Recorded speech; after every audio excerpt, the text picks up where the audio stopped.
50,000 বছরের রাস্তা হবে, যার যার কবর থেকে হাসরের মাঠ।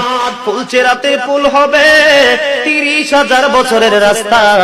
আমার উম্মত গুলো কিভাবে রে পায়ে হেঁটে তারা অতিক্রম করবে?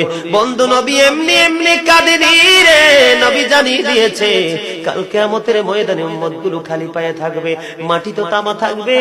ও বন্ধু, তাদের শরীরে কোনো পোশাক থাকবে না, উলঙ্গ অবস্থায় থাকবে। এবং মা আয়েশা প্রশ্ন করলো, গো প্রাণের নবী, জানতে মনে চায় নবী গো, এই যে আপনার উম্মত গুলো উলঙ্গ অবস্থায় খালি পায়ে সবাই থাকবে গো নবী, তারা কি নারী পুরুষ একসাথে? কয় হ্যাঁ, নারী পুরুষ একসাথে। তারা কি কেউ কারো দিকে নজর দিবে না? এবার আমার নবী বলেছে, আয়েশা রে, কেমন করে নজর দেবে রে আয়েশা? বন্যার পানি যেমনি প্রবল বেগে বৃদ্ধি পেয়ে পৃথিবীর মানুষগুলোকে গ্রাস করে ফেলে, কাল কিয়ামতের দিন এই জাহান্নামের আগুন মানুষের দিকে বন্যার মতো প্রবল বেগে ছুটে এসে মানুষকে ঘিরে ফেলবে।